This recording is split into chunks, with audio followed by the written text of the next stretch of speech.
Mark, my man, let me tell you, he's amazing event, guys, an amazing event. It's tremendous. Hold on a minute before you go. We're going to do an outro. Ready? Let's go! Axel! All right, thank you. All right, brother. All right, thank you, Mark. I'm telling you, he's all over the place. Very, very busy, and they hire him everywhere. He's definitely the most famous little person to hire. You gotta look him up. He's as well as Captain Mark Lee Toy Drive.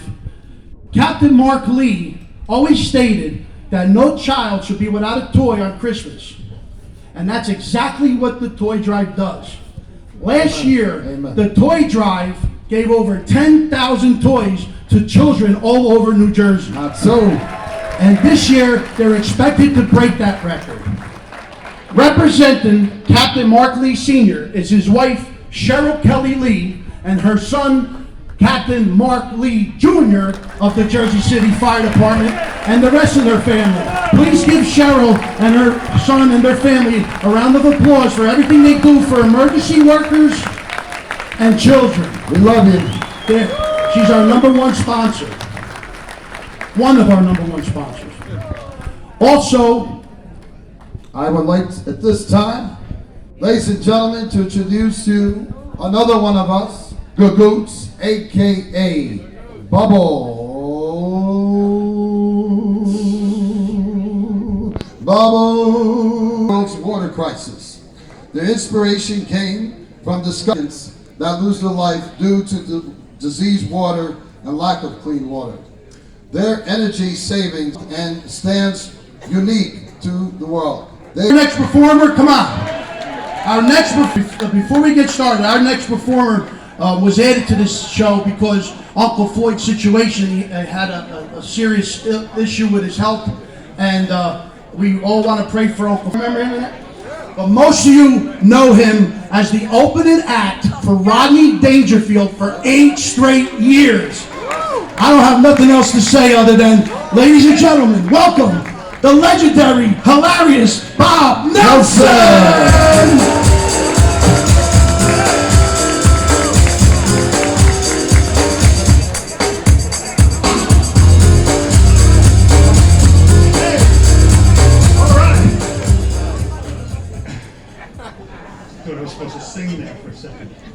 How's everybody doing? Yes, beautiful. I was Rodney Dangerfield. I'll tell you, what a crowd, man. What a crowd. Okay, whatever it is, you know. Used to work here in Atlantic City with Rodney, and it was so much fun working with him. But we really had nothing in common, you know. Seriously, it was really, we'd be sitting backstage, some nods here and there, you know. And after a couple of hours, Rodney would look at me really high, and he goes, "Hey Nelson, let me ask you a question. Man. What are you thinking?" And I go, "Nothing. I believe it." If that's a conversation. He would call me up. Could you imagine getting a phone call from Rodney Dangerfield? Makes no sense to me. She's always telling me, "Fix your hair," so I fix it just like that. And then they go, "Yeah, that's my natural part." They need a test kit, a blood test, and it doesn't come off. You're reminded constantly. You scratch up your headboard on the. Really weird. People laugh at that. But people only from New Jersey and New York. Okay, I'm going to blow up a couple of balloons and create the illusion of a football player. And, I don't know if you see that I did that. Oh, listen to this, sound effects. You hear that? You know what that is? That's a fat girl in spandex pants. Hi, honey, come on in, sit down. Go ahead, have some more dessert. Walking down the street going. I'm sorry, that's not nice, But first I'd like to show you someone very special to me. Ladies and gentlemen, my grandmother. A lot of people get upset when I do that, but not as upset as my grandmother gets. She gets the most upset. No, I'm not. She's in the audience one day, and I'm on stage. I'm going, "Grandma!" I block the lights to see her reaction. She's standing on a chair, going, "That's me. Look, my grandma." Three player would come out before the game started. They look into the camera and they basically tell you three things. They would tell you who they were, what team they played for, and what position they were at. They don't let them do that anymore. I'd like to show you why. And now, let's meet the players of the college football all-star game. Billy Bob Rubik, University of Texas. Right guard.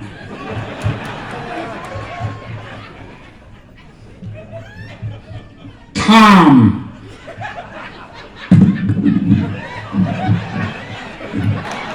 One day I hope to be a fullback. It's not gonna happen because of this. See it? I call it Wednesday. Hey Rocky, did you do the game with the 14 times? It was 40. What do you think that was it? No, that was it. No, was it 14 times? I'm like going, what the hell?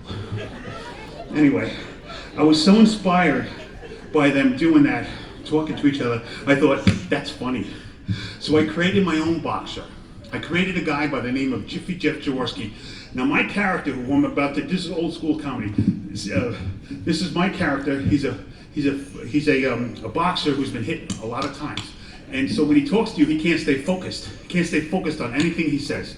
As a matter of fact, anything he says reminds him of something else, so he goes off on a tangent.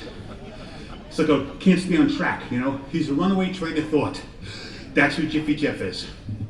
And he's gonna come out here in just a moment, and he's gonna give you he's gonna come out here, it's an infomercial, and he's gonna give you 4 free tips on how to become a professional fighter. Okay, here we go. Ladies and gentlemen, if you've ever wanted to be a professional fighter, or just look like one, come on down to Jiffy Jeff's gym in New York City and learn how to become a professional fighter in 8 short weeks. And now, here's Jiffy Jeff, the proprietor of Jiffy Jeff's gym, to give you 4. That's right, he's going to give you 4 free tips on how to become a professional fighter in today's boxing world. Ladies and gentlemen, Jiffy Jeff!